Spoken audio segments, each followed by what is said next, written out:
Ukrainian officials claim Russia wants to split their country in two as the war continues on multiple fronts. Ex-servicemen from the UK are among those travelling to join the fighting. We follow one group who've crossed the border from Poland. And are you prepared to die here? Absolutely. Joe Biden's top team says the US doesn't want regime change in Moscow, despite the president saying Putin can't stay in power. A senior Ukrainian official says he believes Russia's plan for his country is to divide it along the lines of North and South Korea. The Defense Intelligence Chief said that was a result of Russia's failure to capture the capital, Kiev. A month into the fighting, Russia is said to be trying to encircle Ukrainian forces in the east of the country.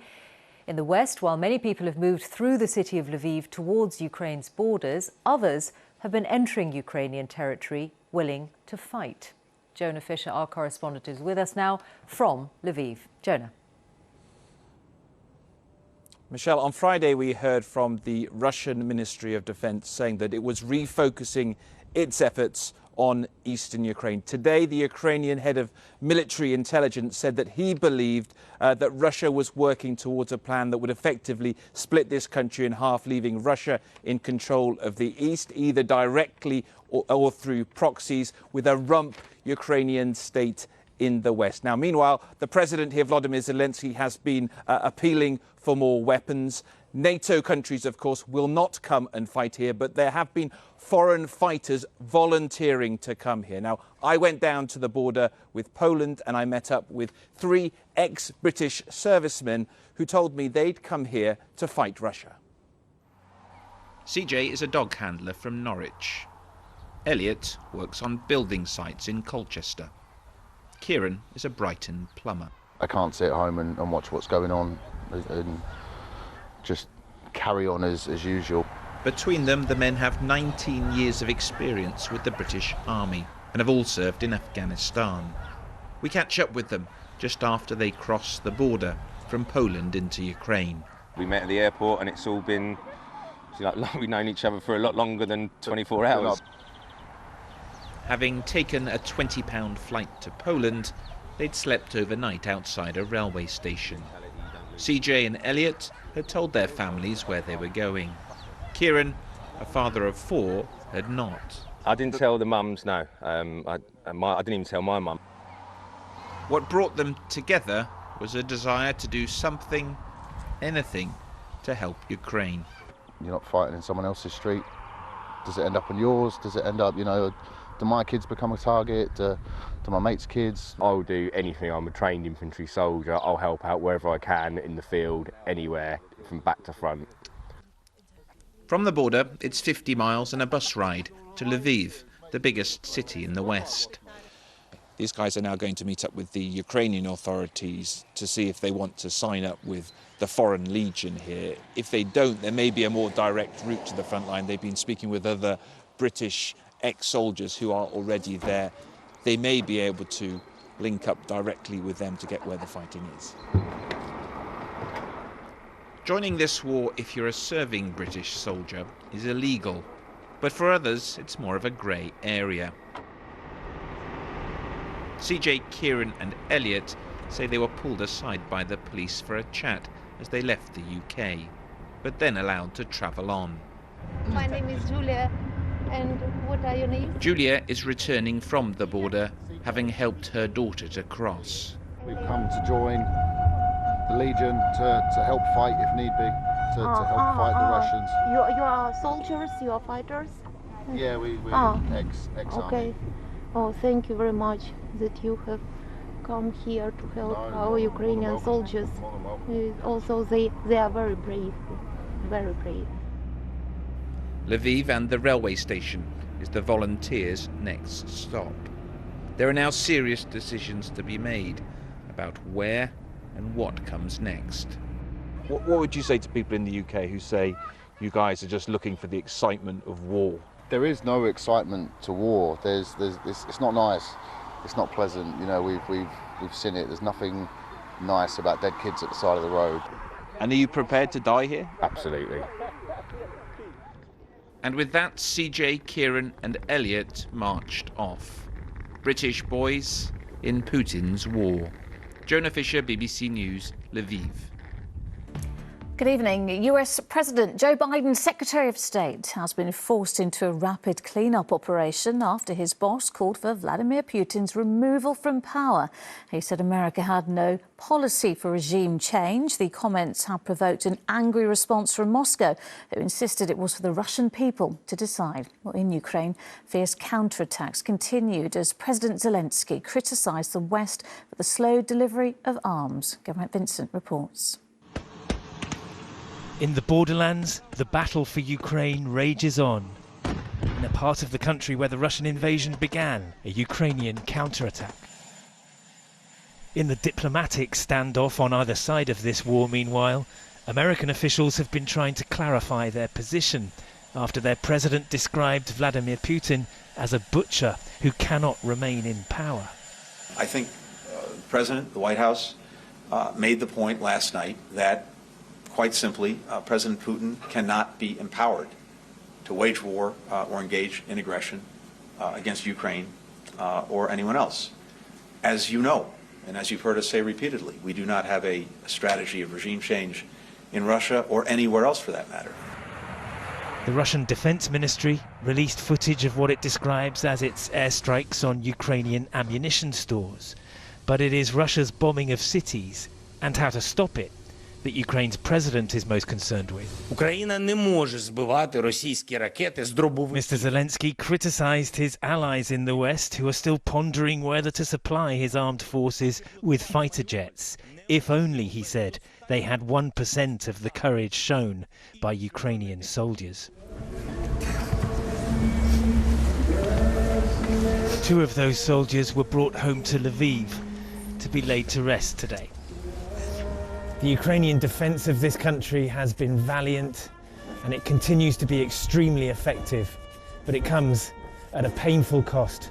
Among the mourners, defiance. We have not 20 or 30,000 army. Today, 40 million Ukrainian people, huge Ukrainian army. Only victory. I believe in our victory. But in the immediate future of this war, a stalemate seems most likely, and the soldiers' sacrifice won't stop. Geraint Vincent, ITV News, Western Ukraine.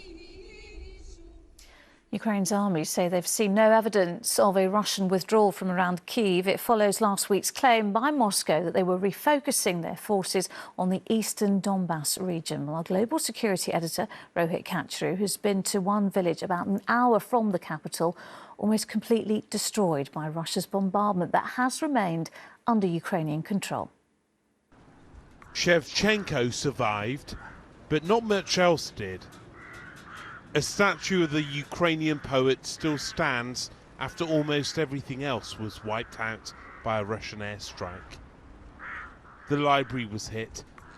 Residents take the books they might have once borrowed. The town hall was destroyed too, and the shop for kids, and the pharmacy, and even the off-licence.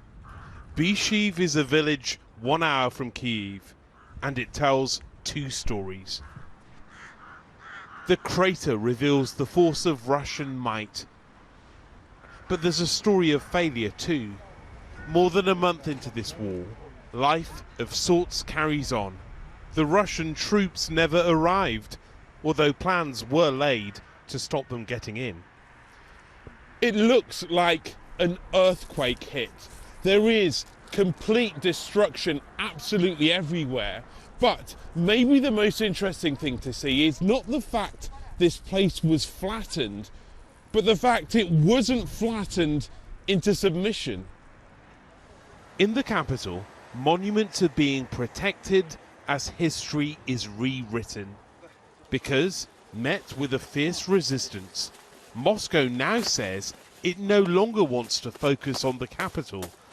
But the Ukrainians don't believe that. We cannot trust them. At the moment, we don't see any withdrawal of Russian troops from certain areas of Kyiv. Because you needn't go far from Kyiv to see the area around it was in Russia's sights until not long ago. And the strategists protecting the capital believe nothing has changed. Rohit Kachru, ITV News, Bishiv. Let's return to Geraint in Lviv. And Geraint, we heard there Ukraine's army say they've seen no sign of a change in Russia's strategy, but there was a warning they may attempt to effectively split Ukraine in two. Yeah, and it came just before an announcement that another round of negotiations will take place in Turkey tomorrow, according to one of the Ukrainian negotiators, that is. These are the two teams who've been talking throughout the conflict, but this will be the first meeting they've had since Russia announced it was refocusing its offensive on the Donbass region in the east, a region which includes the key port city of Mariupol, which has been subjected to such a terrible siege. If the Russians are hoping to create a reality on the ground there where they control that territory, which they can then present as a kind of fait accompli in any negotiations, well, I don't think it's going to work. Ukraine's military intelligence chief says Russia, as you've mentioned, now wants to split Ukraine in two by solidifying its occupation there. And he said that they will face guerrilla warfare if they try and do that. Don't forget, Ukraine has committed some of its best troops in the east. They still defend Mariupol. So any talks which start with the suggestion that Ukraine gives up or surrenders territory in that part of the country are probably doomed to fail. Now, while the Oscars will get the headlines tomorrow, today has seen the Fidos take place in London as four-legged stars of the screen are recognised with their own awards ceremony. One of this year's winners was Eli, the rescue dog who escaped from Ukraine following Russia's invasion. And as our reporter Anna Geary found out, it was thanks to the love and determination of his owner, Gavin. Once I'd got him to Lviv, I was not going to stop there. I wasn't prepared to leave Ukraine without Eli. They say that dogs are man's best friend, and this South Londoner certainly displayed unwavering devotion to his canine companion after refusing to leave war-torn Ukraine without him. Gavin, a secondary school teacher in Kyiv, rehomed rescue dog Eli last April.